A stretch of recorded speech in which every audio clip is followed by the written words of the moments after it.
a great pleasure to introduce Bob Mankoff to Google. Bob agreed to come here. Bob agreed to come here to help us celebrate the launch of the Google cartoon book, which you're holding in your hand. Bob is a cartoon editor of The New Yorker. He also teaches a course in humor at the University of Michigan. He's been the editor for 10 years now, right?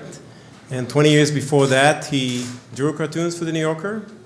And 2 years before that, he tried to get his first cartoon into The New Yorker, which I believe took you about 500 tries to get the first one. Actually, I did 20 cartoons a week for 2 years.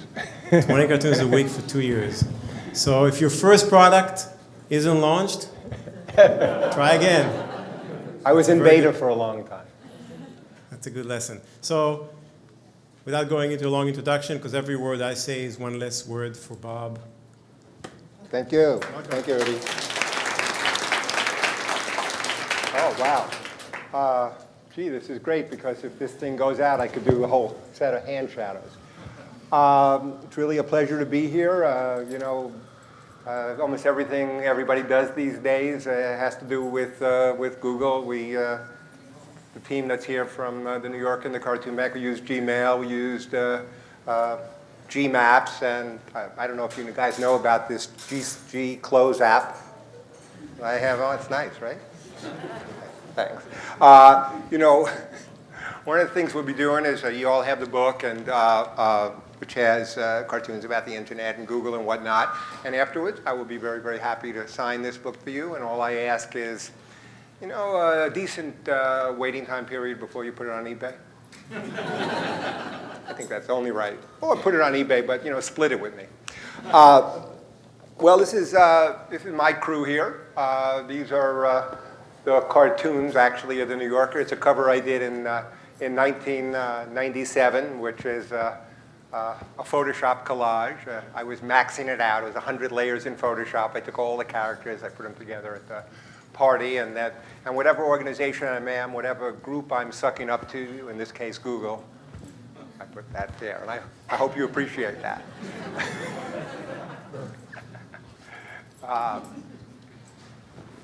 Sort of what I do, my sort of 4 jobs. I'm the cartoon editor of The New Yorker. Might notice that left hand there, and it's sort of interesting phenomenon, I think, having to do with the right brain, left brain distinction. And over 60% of the cartoonists are left-handed. And whether they get into cartooning because they can't do anything else or incompetent or something else, I don't know. But I'm one. I help with the team at the Cartoon Bank run the Cartoon Bank site, which licenses the cartoons and sells them, and we hope gets involved with novels and whatnot. I see 1,000 cartoons a week, and I help David Remnick, the cartoon editor, select the 17. So, there's sort of an ethical ethos here, and you might well ask, wait a minute, this guy draws cartoons, and then he helps select the cartoons, and then he sells the cartoon. I mean, is this guy the Google of cartooning? Isn't there some sort of conflict of interest? And I have considered it, and I've thought about it hard, or as hard as I can think about anything. And I've delegated a blue ribbon committee, bipartisan. It's looking into this. These things take time. I'm heading that committee. So I'll be cleared of all charges. But I was thinking, you know what? Instead of really this whole committee thing, why don't I just adopt a certain mantra? And isn't that enough? I sort of think so. Isn't that enough? Why do I have to do the committee? I'm just not going to be evil. Because, humor can be a force for great good or good evil. Great evil. Actually, I prefer evil because it's more fun. Okay, so the Cartoon Bank is a site, and we license it, and we have about 20,000 cartoons, and you can search for cartoons on many, many topics. In addition to the actual cartoons, we have these animations. I hope we have these animations.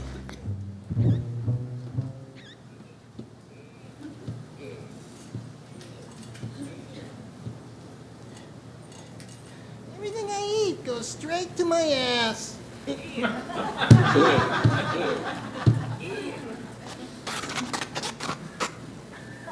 And actually, a lot of these animations are up on YouTube. Not every product has been successful at the Cartoon Factory. I don't know. I'm sure you guys try a lot of things. I just thought it'd be a great thing. You know, Granddad is a funny guy. He had a favorite cartoon. I thought he'd enjoy it, but that wasn't that successful. One of the things, though, that's really interesting and I'm happy with, and it's certainly non-evil, is that we can do search for the cartoon. So if we put in, you know, internet on the Cartoon Bank site, we get, you know, all these, actually about 170, or much more than that, but 15 pages of these cartoons. You know, cartoons like this. It's called Bloggers Without Borders. You want my latest opinion about presidents? How about my opinion of Japanese enzyme baths or breakfast wraps? You need to hear about what I have to say about breakfast wraps. We've also put out the complete cartoons of the New Yorker, which Rudy has, and that has all 70,300 and, what is that? 63 cartoons that we've ever published.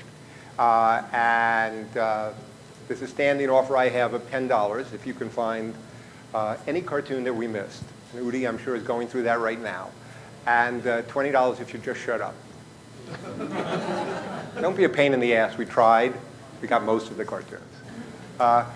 Interestingly, there's a record not only of the internet, but really of almost any institution that we have through the New Yorker cartoons. For instance, this is a 1955 cartoon. That's what computers looked like then. They said, before we jump quantum theory, gentlemen, let's make sure that we haven't blown a fuse somewhere. And there's something very interesting about cartoons because I think cartoons actually are a medium of information, a medium somewhat of doubt, and which is what I call a counterweight against sort of the hegemony of rationalism, that we can just figure everything out. But they're also very prescient. Look at this cartoon from 1955. Here's a guy with a computer. Shift the outfield to the left, play the third baseman deep, and feed the batter a curve low and on the inside. So there, that seems so fantastic that somehow you'd be using computers to do anything, you know, like this. This is a cartoon I did in 1982. Fine, Alan, how are you? Your charming wife, Joni, your two wonderful children, Charles and Lisa, ages 13 and 15, and your delightful German short-haired pointer, Avondale.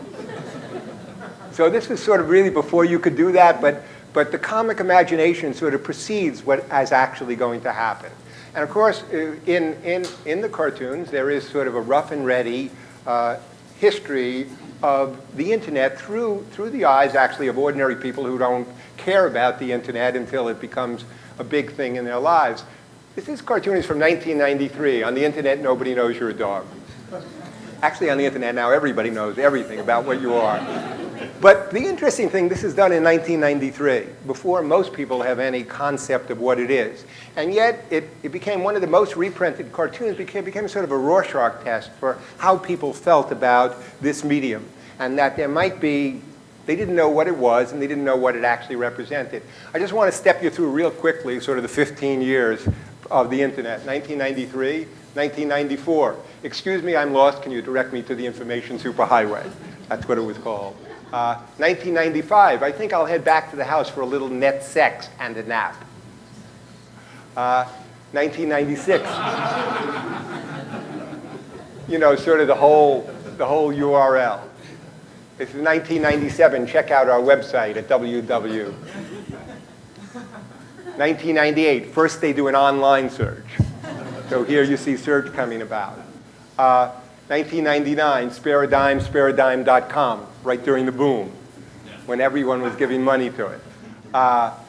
2000, go ask your search engine. 2001, thank you for your recent email. I appreciate your concern. However, I am at this time completely satisfied with the size of my penis.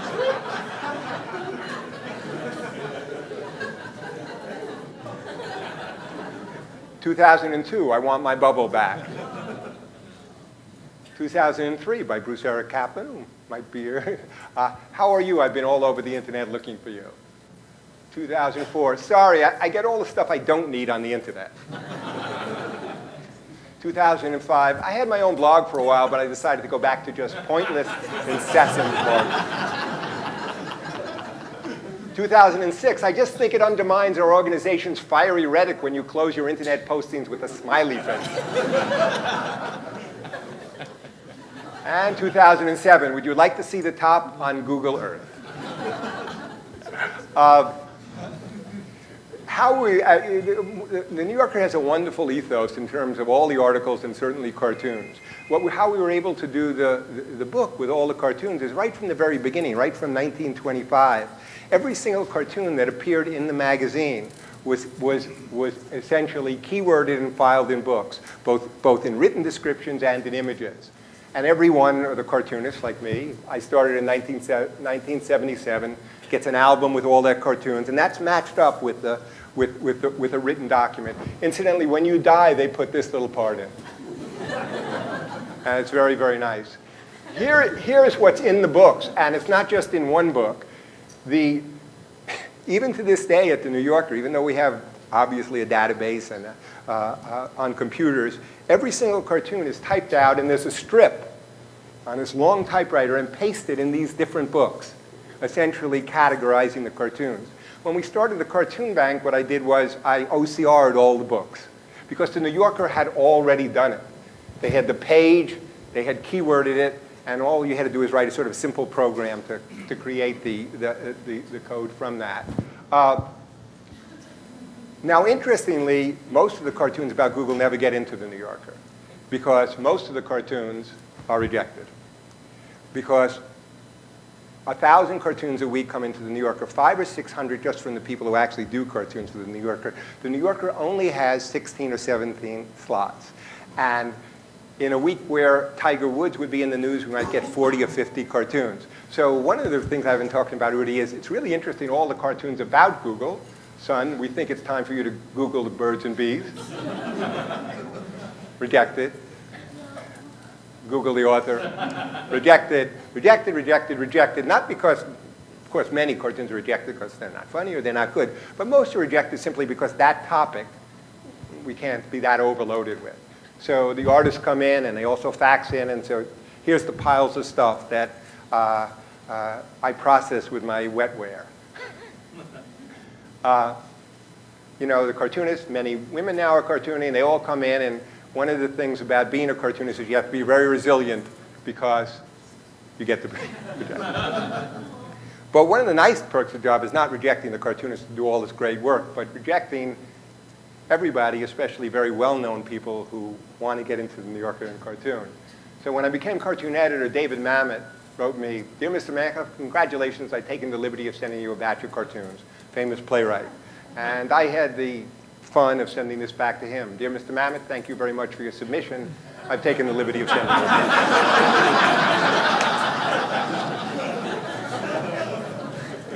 I mean, there is a certain conceit among people who are famous, and also even people who are very smart, that if you're very smart or very famous, if you just took your lunch hour off, you could do these wonderful cartoons.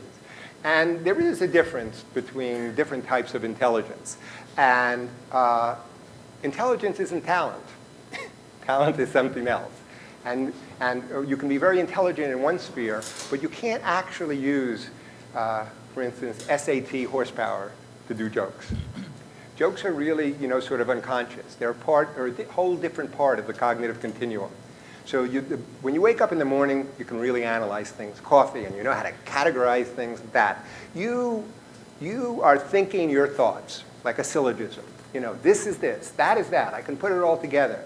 As the day drifts on, you move to a different cognitive part, which is much looser, more associative, more by analogy. And by the end of the day, if you drowse off, your thoughts are thinking you. And what has to actually happen to associate along the dimension of humor is to let your thoughts be free, not control them, but to control you. And that's sort of, I think, the essence of, you know, the essence of creativity. But I know a lot about rejection because I myself experienced it, as I say in Udi, constantly rejected by the New Yorker. Rejection, rejection, rejection. Of course, and I really needed it because I just got kicked out of an experimental psychology program for, well, I don't know if you remember, but you don't remember, most of you are too young, but in the 70s was the heyday of behaviorism. And I was a behaviorist, experimental psychologist, and I had a pigeon who was in a Skinner box, pecking away at reinforcement schedules. And I had all my credits except my PhD. And but the pigeons only, they only worked an hour a day.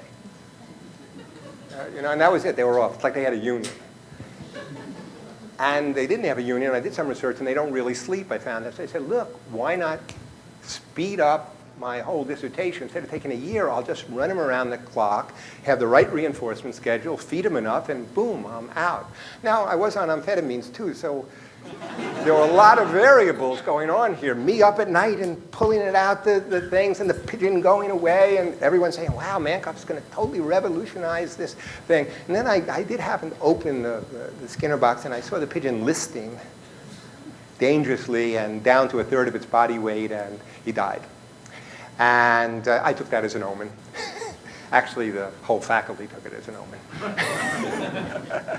And I remember I went to my father and mother who'd gone through the depression and said, you know what, I'm not going to be a psychologist. I'm going to be a cartoonologist. I thought I could fool him with the ologist part. My father looked at me very sternly and said, you know, they already have people who do that. But I persisted, and finally I did sell a cartoon. This changed to this.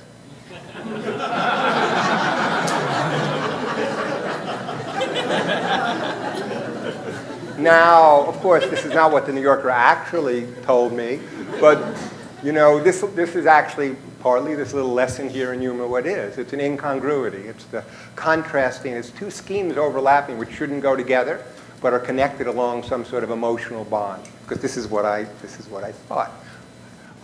Here are some of the early cartoons I sold to the New Yorker. There is no justice in the world. There is some justice in the world. The world is just. And one of the things I really do try to do in my own cartoons and often other people is use humor as a medium for communication, another channel that says something, not like a politician says it, not like an essay says it, but is loose and actually believes in an ambiguity. It doesn't come down on one side really or the other. Hi, I'm my mom. You'll have to forgive me. I'm terrible with names.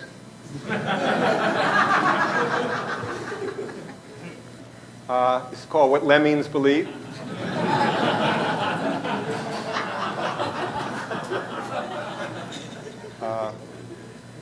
I'm sorry, dear, I wasn't listening. Could you repeat what you said since we've been married? Now that's product placement.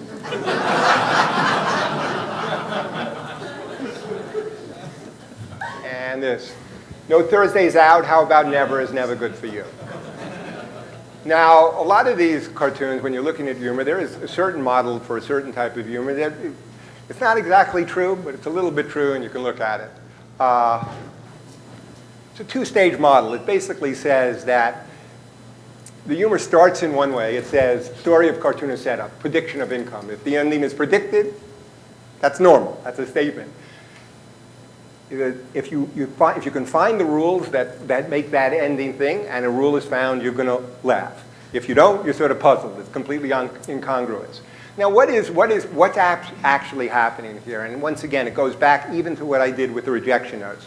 It's two frames of reference. Why write the sentence like this? No Thursdays out. How about never is never good for you? Why not just stop at never? Sort of the same joke. How about never? You do it because the two different frames of reference are this. The default condition, our script here is one of politeness and one of appointments. That's what we expect. We expect that. The syntax is one of appointments, politeness. It continues throughout. The message is rude. What we like about it is a cognitive synergy. Both things then are in our mind at the same time. Both things, sort of like that illusion, like a Necker cube that moves back and forth. So it never really resolves itself. It's a polite message, and it's a rude message in polite syntax. You can often make people laugh just by saying frown like this and then say, I'm happy. They'll actually laugh because the contradiction, the two things, sort of the synergy itself not making any sense, is sort of at the heart of humor. Here's a same type of cartoon from Bruce Eric Kaplan. We structure the deal so it won't make any sense to you. When we start with we structured the deal, we think that that person is going to be caring and it's about them. Instead, the message becomes rude. So what you see is you have script opposition. Now, almost all of humor is going to be a script opposition. Someone is going to seem as though they're very polite and they're rude. They're going to seem as though they're very chaste, but they're actually sexual. That the background knowledge is going to be different than the front, than the facade. And when you have these script oppositions, the two scripts, the two things, the cognitive synergy, one, the humorous thing always diminishes the first. The humor always makes it less. It must always make it a diminishment. So here, in this cartoon, you'll be awake during the entire procedure. The anesthesiologist is on vacation. Once again, we start, that whole thing is you're going to be awake, it's going to be trivial, I care about you, I'm a doctor. He doesn't. People say, how do you get your ideas? That's the big question. When you actually think of what a sense of humor is, it's really three things. It's one, it's appreciation. What type of humor do you like? Then secondly, it's, are you funny? Do you do funny things? Do you create funny things? And thirdly, in a deeper way, is do you use humor as a way of coping with problems in the world? Seeing what would normally be disturbing and reframing it. So, and the things actually are not necessarily related. You can be very great at making jokes and not cope well and actually not think other things are funny. But my basic answer, which is flip, is, well, that's one thing I thought of. But I think of them. That's how I get my ideas. I think of them. But the question begs the question, well, how do I think of them? I do it through conceptual blending. This is called military solution to last week's puzzle. Arthur Koestler, in a book, The Act of Creation, called it bisociation. You take two normally independent, consistent frames of reference, and it's a mashup. You put them together. Now, you have to make it something more than complete incongruity. So there is a bond, and the bond is feeling, how we feel about these things. So we make that connection of these two completely different associational matrix, like this one, heaven and it's an easy pass. So now, I could do the same thing with you. I could say, well, what would you blend? If you had heaven, you see what heaven looks like, and you see the props and the object. There's a gate, right? So now you have to think of the other situations in which there are gates, which is important to get in and out. Could it be a nightclub? Could there be bouncers? Maybe, there's a gate, and what happens if there were barbed wire on top? That itself is sort of funny. It's sort of raising the ante. It's heaven, but you don't want people to get over the gate. And, maybe on one side there's undocumented angels. But what I'm saying is this is the basic thing. You have to imagine something as more than one thing, as more than what it is. And imagine it from a different frame of reference, blend it. And that doesn't make the joke. Everything I'm really telling you doesn't enable you to make the joke, but it enables you to see the type of thinking that you need to make the joke, which is very loose, very fuzzy, very sort of emotional thinking. Just looking at these bars would make me think, what are bars? Bars make you think about prisons. Maybe it's not good in there. Maybe everybody thinks you're getting into this great place, and you look to the side and you see this haggard guy like this saying, no, go back. You see, but how am I connecting? I'm connecting cognitively, but I'm also connecting emotionally. I'm imagining myself in the situation. Humor is going to basically be, it's a social phenomenon. It occurs between people. Even when you're alone, it occurs between people. People laugh and have humor 30 or 40 times more when everybody knows that when you're with people. And it's this cognitive appraisal. Something's wrong, but everything's okay. Something's out of place. If I did that, but the water spilled, everyone would have a little shock, and then we'd make a little joke. Something is wrong. Our initial reaction is an old reaction, an old evolutionary reaction. Look, most stuff that goes wrong with us doesn't matter, but you can imagine 50,000 years ago, anything going wrong could matter a lot. So our initial thing is it's a big joke, and then humor is there. So there's a cognitive appraisal, and there's an emotional side. And all of those things come into it. So one of the difficulties, in cartoons is it's mainly cognitive. So you have to ramp up the emotions in some way to get your ideas to work. It's very easy to get people to laugh in a normal situation, but in a situation where you have to manipulate ideas, you have to falsely sort of put the emotion in it. Conceptual blending. To you, it was fast. Okay, Einstein and sex. Okay, never ever think outside the box. Now this I think is interesting because the next slide I'm going to show you is what happens at the cartoon bank. Of course, we keyword it. We say it's pets and it's cats and it's animals. It's keyworded that way. But what comes in online in a very, very, very faint thing of what you guys do is the keywords people use for presentations. So when we look at this cartoon, this is what comes in online, how people actually use it in presentations. So it's a type of really functional, not so much keywording, but this is the topic. This is what they said. Some of them don't make any sense, but some of them do. And one of the things we're really interested in partnering together is somehow giving, when people use cartoons for novels and stuff, adding this knowledge to it. What happened? I had a video. That's what it looks like. Very impressive. I'm quite technical. Okay, look at this one. Lassie, get help.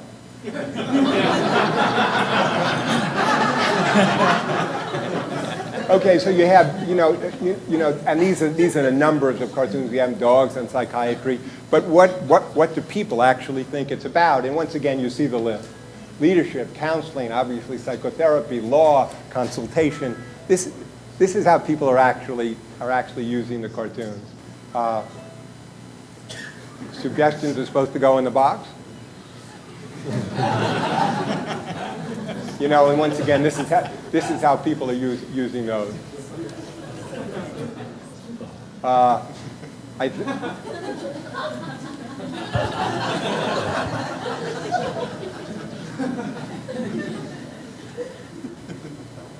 Okay, once again, you see this is sort of the metadata coming in. The other way I look at cartoons is in a formal way, a couple of formal ways. And one is, what is doing the work, really? Is it the words or the pictures or the interaction? So generally, there are a lot of cartoons which are primarily verbal cartoons. My normal law office hours are over, Mr. Hodel, but I always have time and a half for you. Okay, if I covered up that image, you would pretty much know what it is, and you would reject it. Here is sort of the gag diagonal. We've completely child-proofed our home. And they're over here. And here is where both interact.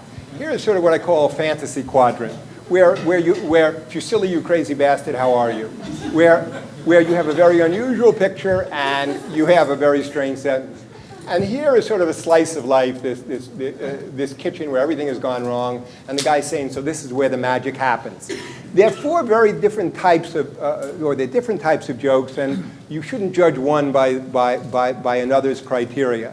The gags are really unrealistic. They couldn't happen. And so you can completely manipulate you want. The slice of life takes a theory of mind for the viewer. You have to sort of project yourself into this situation to appreciate it. And it's something actually that's not done as much as it used to be. So what I'm going to show you now is, this is actually how I view all the cartoons. It's great fun. That experiment at the University of Michigan, we have these cameras that look at the pupils, the eyes, as they look at these different types of cartoons, and also measures pupil size, which is a measure of interest. The people who are looking at the cartoons are students about 21 years old. They're asked to, as soon as you get the cartoons, stop and then rate the cartoon. Okay, so when we look at a cartoon like this, which is primarily a verbal cartoon, this is what it looks. This is what the two eyes look like. Okay. When we look at a cartoon like this, you'll see there's much more interaction involved. See, they're finding it out. So one of the things in the magazine or anywhere else that you want is you want variety. Why do you want variety? One of the things is there are jokes that are structurally the same, and you'll have a serial effect. If I show, you might like a verbal gag and another verbal gag. If you actually show 5 in a row, you actually do an experiment with similarity humor, there can be a satiation effect. So it's sort of obvious, but you want a rhythm of the cartoons actually which sort of potentiates the humor. This is actually the pupil size when they get the cartoon. At the moment that they get the cartoon, pupil size increases as much as like a flashbulb. It's sort of a recognition of I understand it. And in cartoons that they like, you know, these are cartoons they don't like, and cartoons that they do like, pupil size increases very dramatically. And there's also a brain wave that goes along with it called an N wave, which is sort of it's a wave that usually shows when something happens that's a little mistake and you understand it. And in the wave that happens with cartoons, there's a what's wrong and then a resolution. How does it come together? But what has to happen is the two frames of reference, they can be a little bit delayed, but they primarily have to be simultaneous. If you sort of look at the stuff and then get the joke later and can't bring it together, you'll understand it, but you won't think it's funny. So let's say you have a cartoon like this. Okay, what's the joke? There's no doorknob. Okay, so for you it wasn't a joke, right? Because it would take too long. Now, now that might well appear in the New Yorker magazine. It did, in fact, in the 40s and 50s, because it's not, when you're reading it, it's not that important. You might actually enjoy the thing of, oh, I see, but it's like a puzzle. But really, cartoons shouldn't be puzzles, because if they are puzzles where we have to figure them out, we don't laugh. We laugh when we very quickly, with almost a tiny delay of 300 milliseconds, put it together, sort of like this.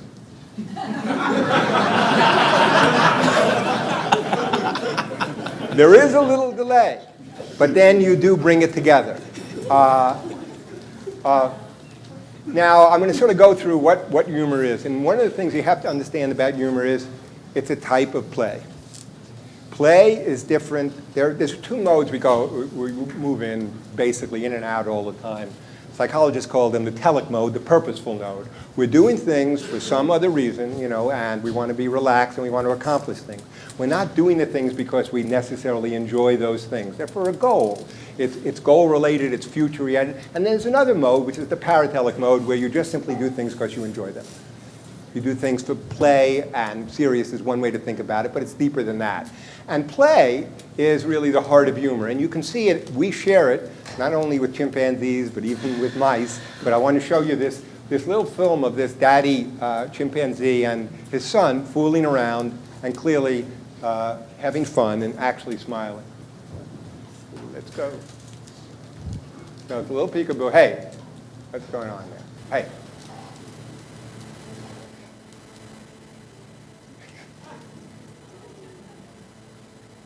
See? And that's a chimpanzee's smile face. They also laugh. And basically what they do is a type of, even with older chimpanzees, play fighting. So even in chimpanzees, there's essentially a duality. Okay, the duality, it's fighting, but it's not fighting. And all animals really have this thing. It's sort of a preliminary of the duality that we have cognitively when we bring these different things together. You also see in the play frame things that would normally make us feel terrible or frighten us. We like. In the play frame, we really like arousal and high excitement. I'll show you this now. We like horror movies, we like amusement parks, we like things in the frame that we wouldn't like. And it's one of the reasons why we like humor that might seem very cruel or nasty or gross, and that in another context we would be repelled by. Now watch this guy here on the roller coaster, because they're going to go up. You'd normally think this would be a horrible thing happening. Certainly if you were going down El Camino or whatever and all of a sudden this happened to you, you would not be happy.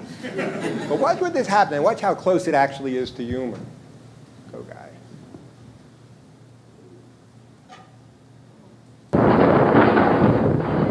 He's smiling, right?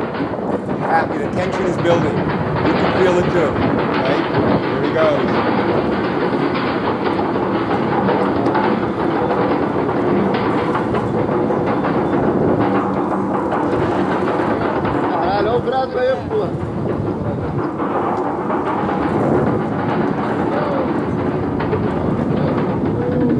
Here we go.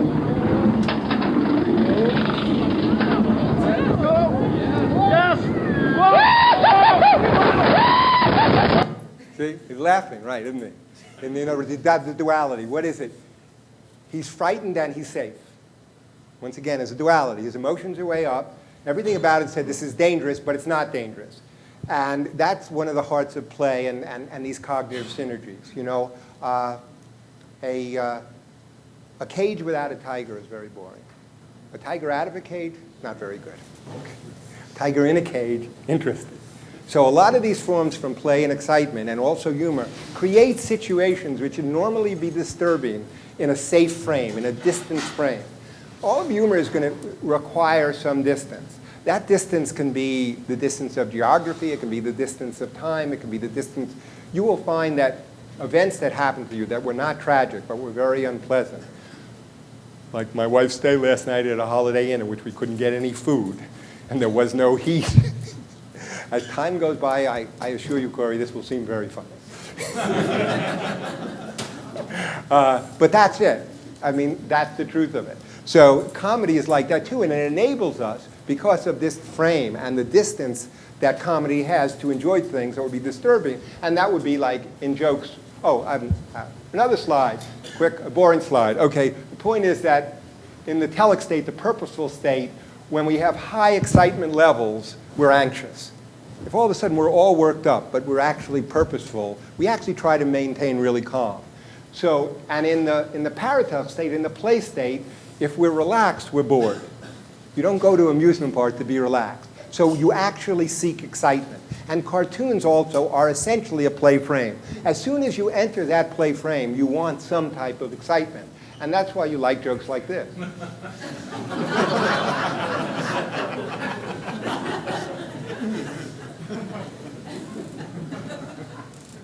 Or this. This is going to hurt like hell. Poor kid. Or this.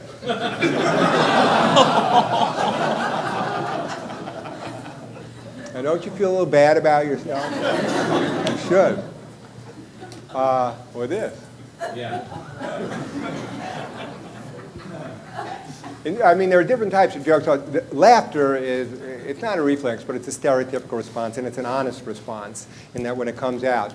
But when jokes are too strong or they bother people or whatever, there's two responses. There's the actual response they have, the laugh to ha. And then there's a social response of telling people they're not evil, which is ha, ooh. One of the things humor does is it targets people. You know, not all humor targets people, but an awful lot of humor is based on some type of ridicule, some type of making fun of something or someone that you're not in any way connected with. Usually it's easy. You know, you have a pretty good case, Mr. Pitkin. How much justice can you afford? So it's easy to make fun of the law or politics. That's an excellent pre-screen question, but before I give you my stock answer, I'd like to disarm everyone with a carefully rehearsed joke. You know, and of course, all that. And also, it's very, very general. It's really very general. They're generic characters. But audience factors are important. They differ, like who you're connected with. Here, everybody's crying, but in Charles Adams' Uncle Festus is quite happy. So audience factors are important to consider when you are making humor. For instance, look at this joke. Would you like to buy some Girl Scout crap? Now, what do you think the Girl Scouts thought of that? You think they wrote that in? They were not pleased.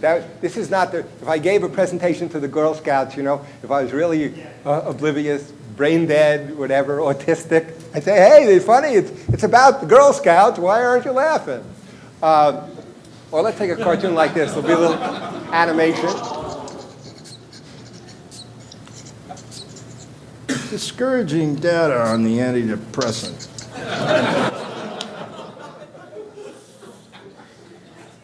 Now, in surveys I do online, let's look at that. Is that funny? Is it not funny? The point is actually nothing is funny or unfunny in and of itself. It's reactions to your experience and your audience. So here, a lot of people liked it. They rated it 10. But this person didn't like it. I like animals. Look how much this person liked them. They liked them 5 exclamation points. I don't want to hurt them. That doesn't seem very funny to me, too. I don't like to see animals suffer, even in cartoons. You know, and what people don't understand is we use a special anesthesia in the ink when we draw animals suffering in cartoons, so they don't suffer at all. Totally painless. But this person's, oh, sorry, let me get back. This person, it seems just like the results in my lab. Funny, unappealing. I mean, when it comes to humor which ridicules, I mean, essentially, there's a dispositional theory, and it's pretty simple. It says humor, it varies inversely with the favorableness of disposition towards the agent or entity being disparaged, and directly with the favorable disposition towards the agent or entity doing the disparagement. Generally, what it means when your friends make fun of your enemies, you like it.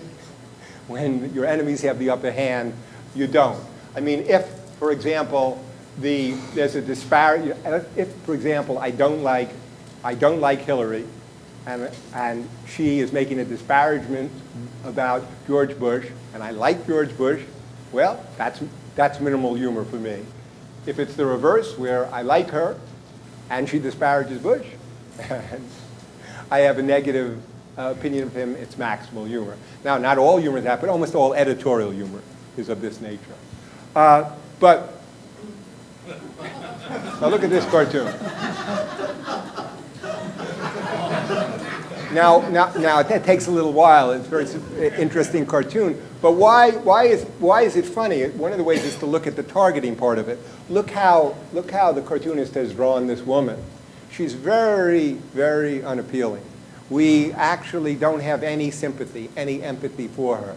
We know that she's just a pain in the ass. She kept trying on these shoes, and it appears she's well deserved of being killed.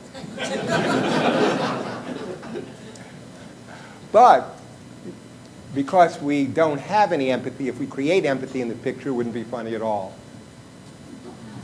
So now no one's going to find it. But now not only are you killing this woman, there's an orphan involved, even though it's only a cartoon orphan. So one of the things is humor is a separation. It works, but it partly works because it's a type of play frame in which there's a moral anesthesia. I mean, one of the coping functions of humor is not empathy, not sympathy. It's important that we don't have incredible empathy. It's important that we understand that we have not suffered. Humor often acts as a way to separate us and say, it didn't happen to me. And all the black humor, all of the terrible humor that people think is so horrible after 9/11 is partly a person's defense mechanism for telling them that they're alive and this thing did not happen to them. If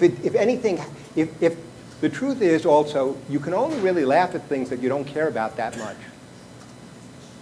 It's really important because we often care about things dramatically we shouldn't. And humor can reframe that and say, we don't have to care about that. But if you're tremendously invested in something, that's when you say, hey, don't joke about that. That's not funny. Look at things that can arouse ire. Okay, this guy is getting shorter. I thought it was a completely harmless joke. This is the email I got. Another joke on old white males, haha, the wit. It's nice, I'm sure, to be young and rude, but someday you'll be old unless you drop dead as I wish. Cordially, Robert Ryan. Now, I think there's a couple of things that's interesting about this, is that the guy is actually being funny. He means it, and he's being funny. The cognitive synergy is this is cordially, which is actually quite funny. Oh, okay. Okay, remember, I don't know if you guys took the survey, you went up there. These are cartoons from the rejection collection. The cartoons the New Yorker rejects because they're too gross. And here are the two funniest, the two surveys. This was a group of Caption Contest people from the New Yorker who rated these cartoons. There were 10 of them. They rated this the funniest one. Yes, Mr. Hargraves, thumb sucking can be cured, but first let's talk about what your other hand is doing. And this is the one everyone rated the least funny. And really, that was the same. So here are two different, very demographics and groups of people. There certainly are differences among them. But among the people, among the 81 who took it here and the 60 or so who took it there, there was also really a great deal of similarity. And so these are some of the surveys I do. I can also put other variables such as aversiveness, aggressiveness, and often people can think cartoons are very, very offensive and very, very funny. But one of the things about what the cartoons appear in the New Yorker, and why a lot of the humor may even be mild and intentionally show, is that it's not a comedy club. It is not a complete play frame. And in a complete play frame, you can have very, very transgressive stuff. But when you're in a serious mood and you're reading all about Seymour Hersh and really the end of the world and the corruption of the United States and everything, then you're likely to judge the cartoons differently as well.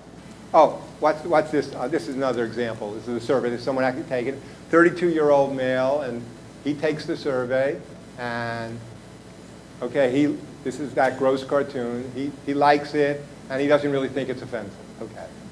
Now here's a 49-year-old female, and she's taking the survey, and anchored on the far side, we have the oldest ship in the fleet. She thinks that's very offensive, and this is what she writes. This is disgusting, male, sexist, patriarchal, humor,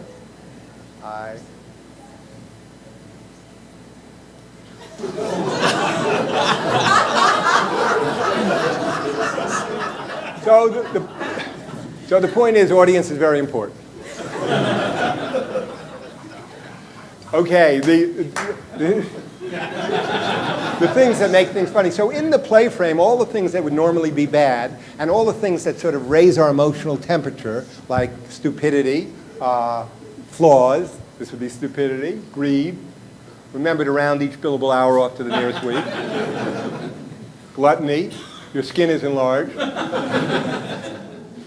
lust, you slept with her, didn't you?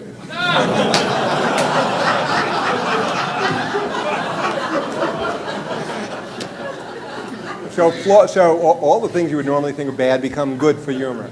So really, if I were to say how you should make jokes, think of bad things. Because in just thinking of them, bad things are actually bad. But when you think of them, they're not that bad. You're just thinking of them.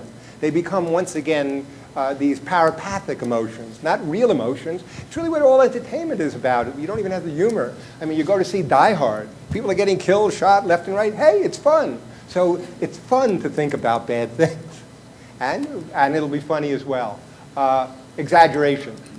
Your car, extremism. Your car will be right down, Mr. Lundquist.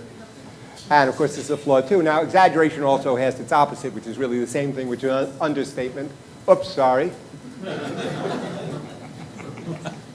Surprise. Now, surprise occurs in humor. It's more like a phase change from one state to the other that has to happen quickly. But there's a few really simple rules about it. One is that, okay, this is accounting department, legal department, and jail. Okay? So if you want surprise, you run it left to right because that's how they read, unless it's in Israel, in which you'd have it different. So don't do the joke this way. Okay, you wouldn't do that. A lot of you people wrote your captions for your thing sort of backwards. You didn't save the joke for the end. I think when you start doing jokes, you're so happy about them, you want to put the funny part at the start. That's not a good idea. Okay, watch also, there's a pace, and generally that sort of things are funnier in three, or there's a sequence of three. So let's watch this. If these walls could talk, one, so I'm setting it up, and they knew what was good for them, they'd shut the fuck up. You need a sequence to subvert the sequence. Okay, conflict. There are no cartoons, and there's nothing funny about good relationships. I wish good relationships on everyone, but if you want funny, it's better to get divorced a few times. So, like, we're fighting like hell with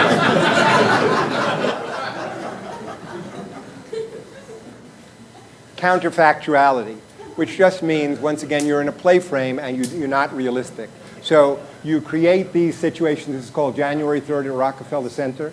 And within the play frame of the cartoon, you accept the counterfactuality. Not only that, to create the cartoon, you have to create counterfactuals. And one of the best way to do is just lie. In other words, just say things that aren't true, and you'll see, and illustrate them, and actually it'll end up being pretty funny. Caption Contest. Two things coming together. Once again, this is in the two frames that come together, one diminishes the other. One makes it less. Now, it doesn't necessarily have to do with greed or lust. It can simply make one thing more trivial, more commercial than the other. Oh, now we're to the caption contest, and I think we'll hope we have your caption contest. I just want to, at the back page of the New Yorker every week, we have this incongruous picture like this, and we get between 5,000 and 10,000 selections. And so for something like this, where we see those arrows in the guy, I have a little computer program that breaks down the word frequencies of what's coming in. And from the word frequencies themselves, you can see some of the jokes that are actually going to come. Arrows, acupuncture, you know, HMO, Hertz, you know, the good news, cowboys and Indians, insurance only covers. So one of the fascinating things, I mean, it's a very simple program, but immediately of these 5,000 and 10,000 people gives you the comic landscape of this situation. And although there are 5,000 or 10,000 entries, there are not 5,000 or 10,000 different ones. They break down like this. Good news, great news, your extremities are fine. The good news is your cholesterol's down. But look on the bright side, at least your hat is still completely intact. And this is one of the finalists. On the plus side, it's a terrific example of Native American craftsmanship. Number of arrows. I'd like you to get your arrow count down. And miscellaneous, have you tried sleeping on your side? So that's sort of, that's how that breaks down. Now you did this, the Google thing. Now one of the things I would say made the contest somewhat hard is there wasn't enough incongruity. There wasn't enough conflict in there to get a hold of it. And you know, there weren't enough props or anything. But so you have the thinker, and you know, one of the answers was give me 0.23 seconds and I'll have an answer. And from a generalist point of view, you know, I'd say, okay, that's a Google thing. I understand that that's a joke, and that will get my vote. Okay, here are other ones. Let's see, on this infinite grid of ideal 1 ohm resistors, what is the equivalent resistance? Well, you can see what the problem is with that. You can see why that may not be something you'd want to take on the circuit. And then just to suck up to, I mean, you want to make fun of something. I know it's a great place and you get free food, but for God's sakes, that's too much. How come other companies spend so much brain power in pointless power games when all you have to do is create great things that let engineers work freely? That's not a joke. That's not a joke. I mean, it's PR, and I hope that works out for you. But, and this is the one I stole. You know, G-Close, the next Google service coming soon, we hope. But he should have done it the opposite way. That's his joke. The G-Close is the joke. Why would I want to read the next after that? You've told the joke. So I would just have something like, I've got it, G-Close. And this is sort of the end. I need someone well-versed in the torture, you know the art of PowerPoint. I hope it hasn't been too torturous. I mean, I hope the point of this is to make you stop and think a little bit about cartoons. So, thank you, and I'll answer some questions if you like. About humor, about anything, New York Giants. Thank you.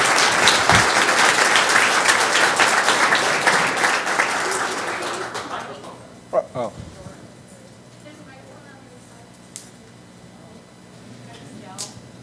I was just wondering if you could talk about the context of the physically in the magazine, what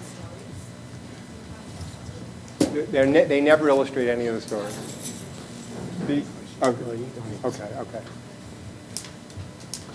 Okay, I'll repeat it. Young lady asked how the cartoons are placed in the magazine in relation to the stories and the articles in the magazine. They are always placed so that they never illustrate or relate to a story. The nice thing about the New Yorker, and it's a little bit anachronistic, is that the cartoons give it some air. They're not illustrations. They're not about the stories. They are another wavelength, a really comic wavelength and a humorous channel. I mean, as I said, alluded to in the lecture, I think humor is important because it's a counterweight against this hegemony of rationalism. The idea that we can figure out certain things, but most of the things having to do with people and the things that people are absolutely sure of in terms of countries and nations and opinions and politics should always be, we'd be very skeptical about. Any other questions? Yeah, go ahead.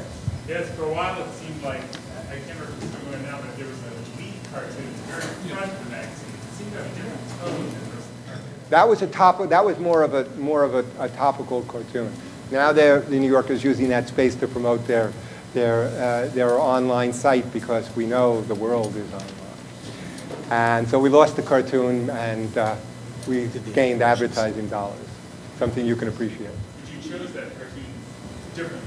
Differently, yeah, because that cartoon would be topical. And the truth is, a topical cartoon doesn't have to be that funny, isn't that funny, necessarily. It can be funny, but it plays off of the fact that this thing just happened to and our emotions are involved. So we chose it not to illustrate a story, but to illustrate something that's actually happening in the news. But different than an editorial cartoon, because an editorial cartoon, as I said before, is basically going to always be these spheres of politics interacting with each other, like Hillary Clinton and Obama.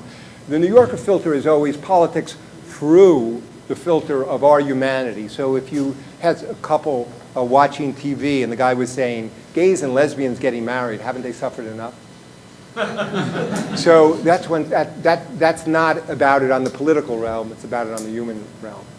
Yeah? Go ahead. What can you say about the style of drawing and its relationship to humor? As a general observation, it seems like the New Yorker prescribes to a more like classic pen drawing with wash, and it seems like almost, although there's some variety, like a specific style. Is there something about that type of drawing you think is inherently funny? There's a lot of different styles, and one of the things that's changed over the years in the 30s and 40s, there used to be gag writers and cartoonists. They weren't just illustrators. So you had people who were enormously skilled artistically and had gone to art school. Then it became more of like a singer-songwriter model where one person does everything. And I think you lose something in terms of the pure skill of drawing, but you gain something in terms of authenticity. And it's, it's like you listen to Bob Dylan, and maybe Pavarotti could have sang like a Rolling Stone better, but I don't think it would be very effective. So the style is a simple style, and some of it you say is bad drawing, but there's such a thing as good bad drawing, which means that we relate to it and we can embrace its silliness. It enables us also to do things. I didn't show you this cartoon, but let's say I have a cartoon in which it's a gallows and there's steps going up to the gallows and there's also a ramp for the handicapped. You wouldn't want that drawn very realistically. Okay? Any other questions? What are your top 3 writers that you find funny? Or if it's just one, it's fine. Well, I mean, in terms of the cartoonists, I love cartoonists who do different things with their humor. Jack Ziegler, for instance, who did January 3rd at Rockefeller Center, always creates in every picture a different world. And my leaning, one of the personality variables in terms of the sense of humor is called incongruity resolution. Sort of a get it factor. Corny on one side and weird on the other. My personal preference is to weird, where there's something left a little, where you enjoy it just for its absurdity. So Jack will have a lot of cartoons where there'll be a guy at a bus stop and have a suit on like this, but just in his undershorts, and it'll just be called waiting for pants. Now, that's something in which there's nothing to get. Now, one of the interesting variable is that incongruity resolution is one of the things that determines sense of humor. And on the spectrum from conservative to liberal, you will find people who like weirder stuff, let's say Gary Larson would be an example, would tend to be liberal. They would like more modern art, more adventurous music. So there's a whole personality set of variables. Roz Chast I love because she has invented a form of cartooning, a form, of narrative cartooning. Charles Barsati, who did Too Silly, Crazy, You Bastard, How Are You, because of his complete iconography. And what I love most about them is that in a world in which everything is so slick, and it can be great slick, but it's like a 4-star production, and it's directed by so-and-so, from a story by so-and-so, written by, and it's everybody. You go to Hollywood and ever, and I don't know if Bruce Kaplan is here, but and he was the executive producer of 6 Feet Under, and a writer for Seinfeld, and well, Bruce can tell you himself, but I'll tell instead of him, is that one of the things about the cartooning is that it's autobiographical. He completely controls it, and I think that's the thing I really love most about the cartooning, that it's really one person, one person's thoughts, one person's ideas. Any other questions? Yeah. I want to ask you about the Caption Contest. It's always I know why you didn't win. No, It was really good.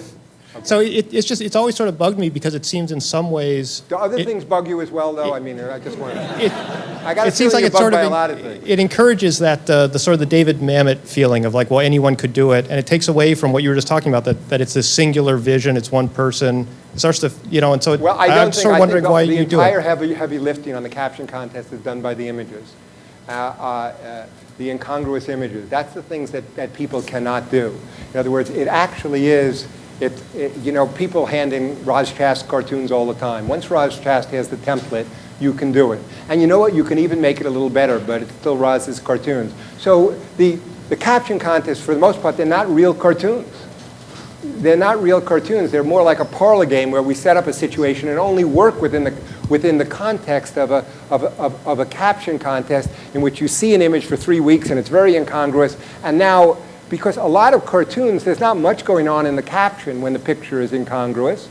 There's not much at all. But when you have 3 weeks, you expect a little, tour de force. So I don't think it takes away from the artist. But it does add to the people who do it, and they like it. And I think that's one of the great things is that humor is not restricted to a few people. And the other thing is, it's one thing to do it every once in a while, and it's another thing to do it, every week. Any other questions? Yeah.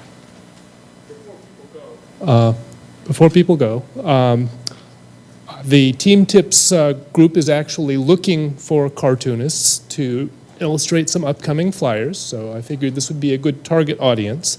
If you're interested, mail teamtips@google.com. Can I? Well, you've got the email address. I do. We don't pay. I'm used to that. You will get free lunch and free dinner anytime you come here. Very good. I get the T-shirt, right? You do that too. Well, go ahead. You have more questions?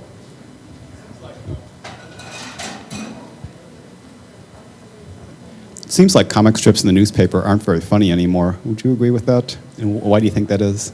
Well, I mean, I think I'm not sure that they're not, but I think one of the things is at the New Yorker, although it's clearly subjective and many, many good cartoons are eliminated, there's this enormous process where we see the cartoons and we pick. I work for a syndicate. When you do that type of stuff, it's your 5 cartoons going in no matter what. And I think they suffer, I think they suffer really from that, from essentially having to be funny 5 times a week and you being the judge of your own humor. But otherwise, they're hilarious. Yeah, go ahead. Go ahead. Were you influenced a lot by any particular cartoonist in your life? I mean, I was enormously influenced by Saul Steinberg, and my early cartoons were Steinbergian, of course, not nearly as good. But what Steinberg was doing, and his cartoons weren't laugh out loud funny, was that there was enormous dignity to them, and there was such thought that you could think through this medium. And that's what I thought was interesting. And although his type of humor eventually was not my type of humor, that overriding idea there was a way of thinking was really just incredibly important to me. And the other cartoonists I've been influenced by, you just after a while don't want to be influenced by. I mean, when I started cartooning for the New Yorker, I did 35 cartoons every week, but I wasn't doing just my cartoons. I mean, some cartoonists know right away who they are. Someone like Roz Chast right from the very beginning, but in the beginning I was doing Steinberg cartoons and every single type. Okay, one more question and then I'll be it, okay? Do you also select the little marginal series of drawings? And if you know about that, what are the criteria for those? That's done through the illustration department, so I don't have anything to do with it, but I think it's delightful, as I think all of you are. Thank you.